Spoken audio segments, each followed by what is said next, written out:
segment of the show. Now, this show basically focuses on Dr. Haney's death and resurrection. Now, if you're just tuning in, we basically discussed us going into the hospital and basically him losing his consciousness, his pulse, and his heartbeat. Now, where we left off was one of the nurses stopping in the doorway and saying, "Oh my God." And that was basically when they picked my grandmother up off the bed and they placed you onto the bed. Now, after they placed you onto the bed, they put their hands together like this and they started doing chest compressions on you. While one was doing chest compressions, another put a little machine on your finger and hooked you up to a pulse machine. And while one was doing that, another was still doing chest compressions. And then while they were doing that, they were feeling your neck, your head, and all this other stuff. And it was so much commotion in the room because there were about 7 nurses. There were 7 nurses, me, my grandmother, and your dead body.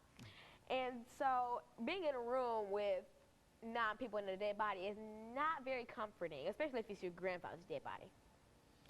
So back where I left off.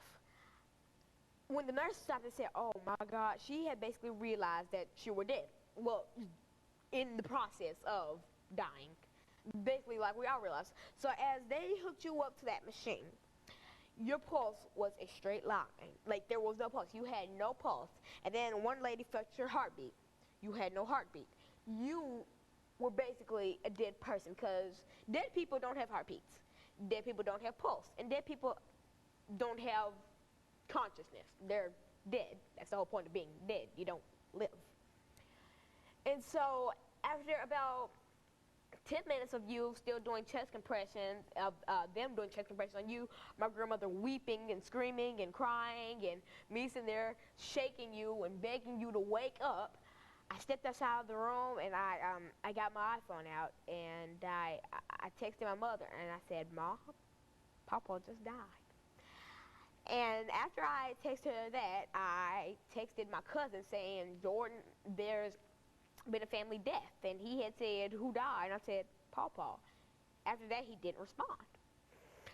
And after about 2 minutes more, going into 12 minutes of them still beating on your heart, a nurse had reached for a cover to pull over your face to basically pronounce you dead, and she had it about to right here when you woke up, basically.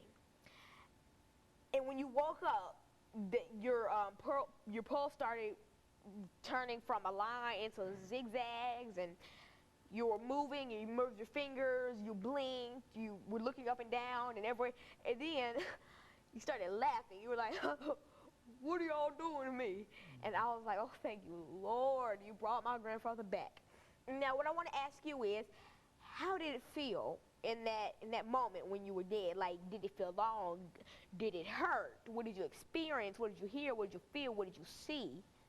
Alana, it's almost impossible for me to really get my mind around this experience, because it was both a physical experience, and I think it was witnessed as a physical experience by all of you in the hospital at the time.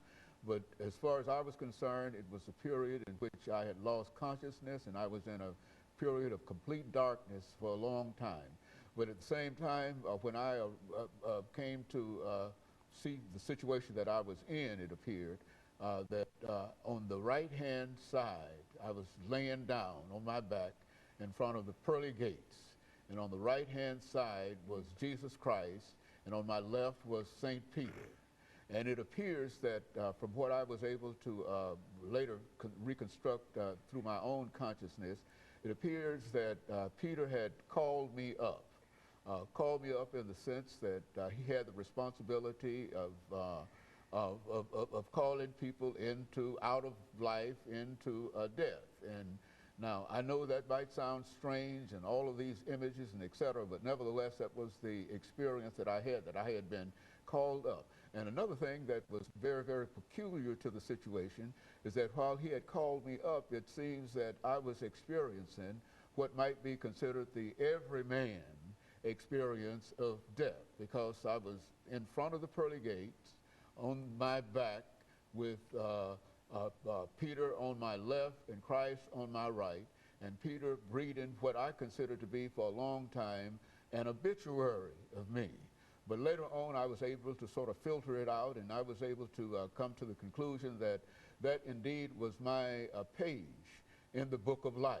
That is, that each person that dies has a page within the book of life, and that he literally read my page. As a matter of fact, I think as the prophets say, he told me everything that I had ever done. And even now, I can graphically depict some of the things that happened in my earlier experiences growing up, and that Peter, in a real sense, had, when he came to the end of this page in my book of life, Christ responded, "Send him back." And of course, that's when Peter went into a real dissertation in terms of my efforts and why I ought not to. I'm sorry to kind of inject this, but when you mean dissertation, what do you mean, like, what did his voice sound like? Was he mad or sad or agitated or just calm? Everything seemed to be very, very calm. The whole experience was that I didn't see either of the two, but I felt that there was Peter on my left and that Christ on my right, and that since I had been called up and Peter had read my page in the book of life, I was able to somehow understand that that was sort of a usual experience. But what was unusual about it was, after that had been read, Christ declared for him to what? To send me back. He declared that on two different occasions. The first occasion was after the reading of my obituary, and in the second occasion, when he told me to send him back, he told him to send me back, and of course I went back. And then he made a remark that was quite strange and peculiar to me, because I've not been able to decipher it or to understand it, when he said that we need him up here more than they need him down there, to indicate to me that whatever I was doing, or whatever the reasons for sending me back,